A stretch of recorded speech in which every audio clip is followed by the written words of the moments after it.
Agora a gente vai falar, meu Deus, de um casal que é pura polêmica, Belo e Graciane Barbosa. Os dois estão sempre na mídia e muitas das vezes, muitas vezes não é com uma notícia boa. A polêmica da vez qual é? A polêmica, gente, é envolvendo os dois, a polêmica, aliás, que envolve os dois agora é uma dívida milionária por causa do aluguel de 2 imóveis. As dívidas passam de R$1 milhão. A dona de uma das mansões que os bonitos moram ainda acusam o casal de destruir o imóvel. E agora tem um detalhe. Qual é o detalhe? Enquanto isso, Belo e Graciane ostentam nas redes sociais uma viagem de luxo para Portugal, se hospedando em um hotel caríssimo, almoçando em restaurantes super chiques, daquele jeito, né? Olha aí os stories como é que estão. E aí? Você aí de casa está devendo e está esbanjando ou conhece alguém que também está nessa? Inclusive, o Belo e a Graciane estão sendo muito criticados por essa postura. E esse vai ser o assunto que a gente vai debater agora aqui no nosso estúdio. Eu recebo aqui, olha, psicólogo Alexandre Brito, o advogado Sérgio França e o senhor Ariosto Ferraz. Ele é comerciante, tem um restaurante. Quero saber, tem muito cliente lá que está no anotado e tá demorando para pagar, senhor Ariosto? Boa tarde. Existe alguns. Boa tarde. Como é que é?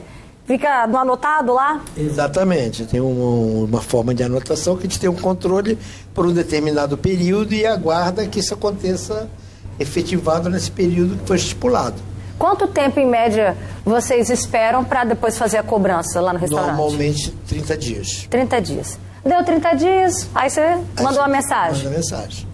E aí, como é que fica? Qual é o comportamento dessa pessoa quando você manda mensagem com valor no final do mês?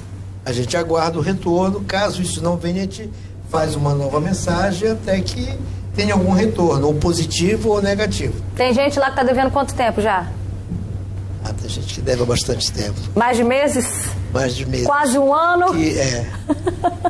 Alexandre Brito, o que diz, né? Quando uma pessoa tem uma atitude como essa, conhecido na praça aí como o famoso caloteiro, né? Quando pega essa fama, aí não tem jeito, né? O que isso diz sobre a índole da pessoa? Boa tarde. Boa tarde. É até interessante que a própria palavra calote, rapidamente uma história breve sobre ela, diz respeito a quando eram comerciantes que às vezes ofereciam um pedaço do produto, por exemplo, um pedaço de queijo, e aí que esse pedaço é chamado de calo, né, em algumas regiões. E quando você não compra o queijo, é chamado de calote, porque você não levou o produto, vamos dizer assim, só um pedaço dele e ainda não arcou com aquele combinado. Então, a gente vai vendo que muitas vezes, né, Roberta, quando a gente fala na questão da ostentação, de se manter numa certa dívida, né, parece que compra dívida, né, continua consumindo dívida, olha que interessante, e não consumindo produto e arcando com a responsabilidade. Muitas vezes, né, Roberta, a gente vai vendo que ali é uma fragilidade em um certo afeto. Sabe qual é esse afeto? O afeto da vergonha. E o que é a vergonha, né? A vergonha é quando eu causo a tristeza no outro e por eu saber que eu causo essa tristeza, eu me entristeço. Isso é a vergonha. Então, muitas vezes, para tentar viver uma vida num determinado campo social, para determinadas mostras, para mostrar alguma coisa que você talvez não tem.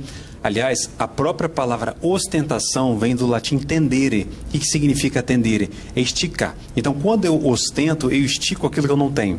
É como se eu ampliasse aquilo que eu não tenho, mas eu demonstro como se eu tivesse, mas eu não tenho e eu não sou aquilo que eu mostro. Então, tem aí algo do sem vergonha e, ao mesmo tempo, você vê que é uma falta que não vai durar por muito tempo, essa imagem que se tenta transparecer, né? Sérgio França, me perdoe, eu nem te apresentei, você é maravilhoso, está aqui com a gente de novo, mil perdões, tá? Mas vamos lá, uma coisa é a gente não poder pagar, o que acontece, imprevistos, né? Mudou a situação aqui em casa, agora outra coisa é quem faz isso de maldade. Isso é crime? Boa tarde. Boa tarde, Roberta, boa tarde a todos que nos assistem, exatamente. Quando o consumidor ele acaba devendo ali por uma impossibilidade realmente de pagamento, por um estado de insolvência, né, porque tem que pagar outras dívidas necessárias à sua subsistência, né, como serviços essenciais prestados por empresas públicas, né, ou empresas por concessionárias, Aí nós temos um outro tipo de situação, mas realmente uma inadimplência ali, que por mais que ela tenha que pagar, ela pode parcelar esse débito, buscar o fornecedor para poder parcelar esse débito. Agora, quando o consumidor ele age de má fé, ele já contrai aquela dívida, ele já permanece inadimplente ali de má fé para poder ludibriar o fornecedor, a gente pode enquadrar isso como um estelionato, né? Porque ele está ludibriando ali o entendimento do fornecedor de má fé, de forma pré-meditada, para obter uma vantagem ilegal. E olha só, isso é muito mais comum do que a gente pensa, tá? Pela internet eu vou conversar agora com o Ralph. Ele tem uma loja, ele vende roupas masculinas e já viu muita gente ruim de paga, né, Ralph? E detalhe, fica ostentando na internet, Ralph. Boa tarde. Oi, boa tarde, Beto. Tudo bom? Tá me ouvindo bem? Tô te ouvindo bem. Só coloca o seu rosto mais centralizado. É isso na câmera, perfeito. Vamos lá. Então, no início, quando a gente estava começando, a gente viu a necessidade de fazer isso anotado, né? Porque às vezes o casamento é 1 ano depois, então o cara comprava antes, então deixava anotar, até a data do casamento ele pagava. Mas a gente viu muita coisa acontecer, né? E quando cobrava, o cliente ficava chateado quando cobra, né? Então a gente olhava às vezes, poxa, comprou um terno, não pagou ainda, mas vai casar em tal lugar, tá um casamento tão grande desse e não pagou o terno ainda. Então o que a gente decidiu? Hoje a gente não anota mais, né? Porque a gente já perdeu muitas amizades por causa disso. Quando a gente cobra, ainda a gente sai como ruim ainda, Beto, acredita? Acredito. Então quer dizer, seja amigo ou não, seja uma pessoa, um cliente, né, que entrou na sua loja, não tem mais no anotado por conta disso. Da empresa agora, né? Eu que tenho muitos amigos, conheço muita gente, mas os meus sócios me ajudaram nisso aí, a falar, Ralph, infelizmente, vamos falar não, por quê? Porque o cara é um bom cliente, comprava muito bem. Aí um dia ele resolveu anotar, não conseguiu arcar. Perdemos esse cliente, perdemos um amigo. É assim mesmo que acontece. Agora vem cá. Você, quando via a pessoa, principalmente você trabalha no ramo voltado mais para casamento, né, para eventos, quando você via a pessoa postando fotos depois da lua de mel, fazendo viagem internacional, né, curtindo uma praia, qual era o sentimento que isso te causava? E a conta lá, parada? Não, mas aí nós somos 3 sócios, né? Aí sabe quando o sócio falava? Ele falava assim, sabe por que eles fazem isso com você? Porque você tem cara de besta, que você é muito bobo. Porque eu sou bonzinho assim, né? Eu me deixo levar muito fácil. E meu sócio brigava comigo, porque você tem cara de besta. O cliente não pagou o terno e tá lá em Paris luxando, devendo e luxando. Eu imagino. Eu vou falar uma coisa pra você. Meu marido também tem loja e é esse o relato que ele também fala. É desse jeito. E o pessoal tem vergonha não. Eles postam na rede social.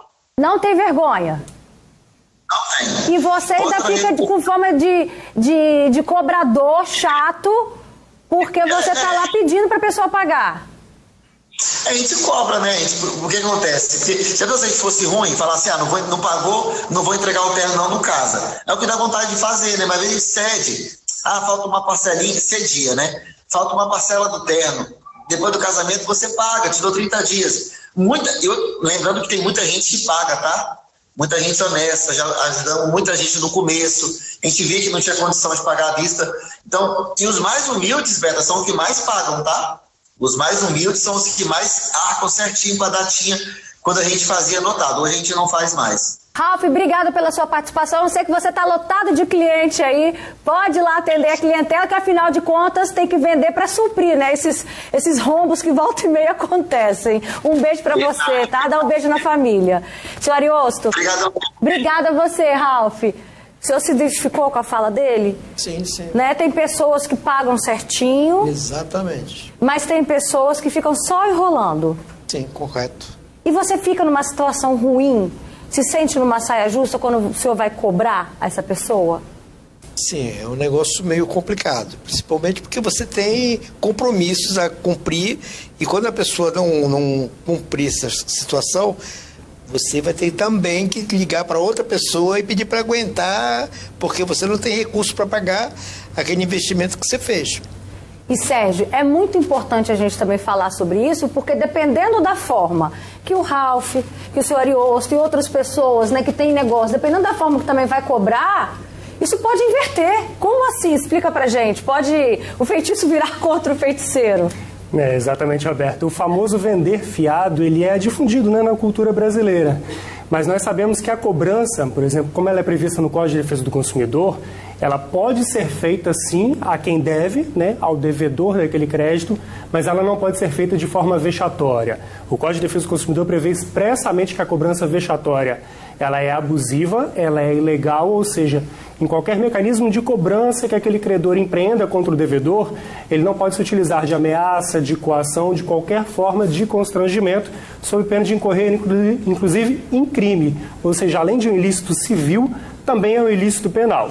Então, o fornecedor ele tem que ficar bem atento para empreender essas formas de cobrança de uma forma bastante sutil, né, dentro do horário comercial, sem exceder em muito a quantidade de ligações. E isso a gente sabe, né, muitas pessoas viveram, eu já vivi isso, aqueles robôs, aqueles sistemas informatizados que ligam 100, 200 vezes para o consumidor ali, em horário inclusive não comercial, finais de semana. Isso é caracterizado pela lei como um tipo de cobrança abusiva e até mesmo vexatória. Agora, senhor Ariosto, já viu nas redes sociais alguém que está devendo lá no seu restaurante, curtindo a vida, prainha no final de semana?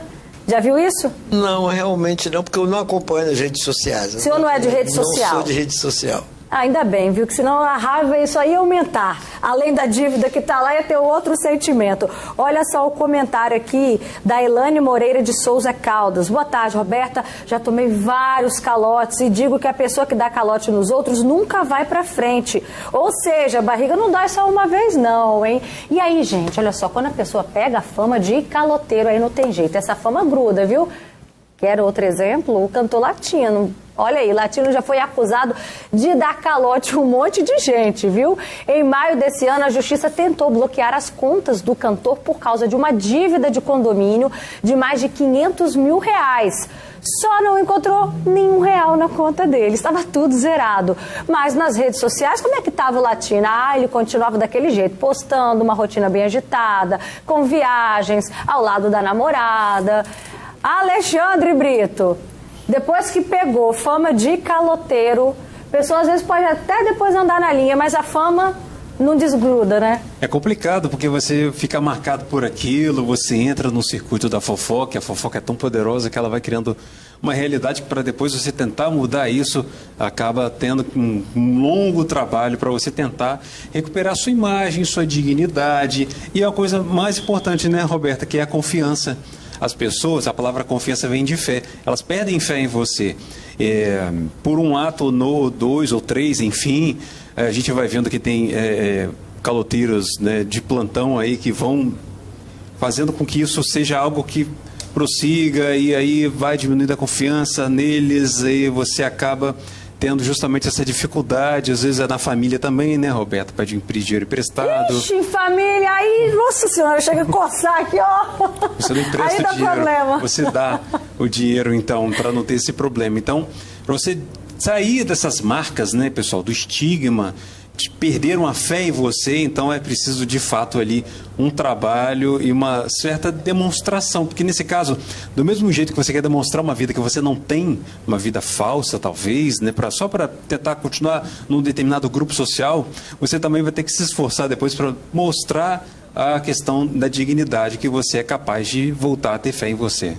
Olha só, Nayara Costa, beijo, Nay, tá sempre com a gente aqui no nosso Espaço Gourmet. Ela fala, Beta, já tomei calote de bolos que até hoje não vi a cor do dinheiro. Toledo Gastronomia, que daqui a pouco a Selminha Toledo tá aqui também participando com a gente. Ela trabalha em vários eventos chiquérrimos. Depois eu vou aí, Selminha. Você vai contar pra gente, mas ó, a família tá aqui participando, fala, isso é assunto que dá pano pra manga. Agora eu quero saber o seguinte, Sérgio, essa vida que a pessoa ostenta nas redes sociais, tá viajando, mas tá devendo, tá na prainha tomando biricutico no final de semana, mas está devendo.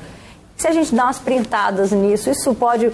Qual é a forma que a justiça interpreta, né? Assim, opa, posso printar, posso ter essa atitude também, levar isso para a justiça? Certamente. Todo meio de prova, Roberta, é em direito admitido desde que não seja ilegal, né? E muitas vezes a gente vê esses devedores aí profissionais, né, que acabam ocultando bens e valores para poder não adimplir determinadas dívidas, mas eles acabam ostentando aí nas redes sociais.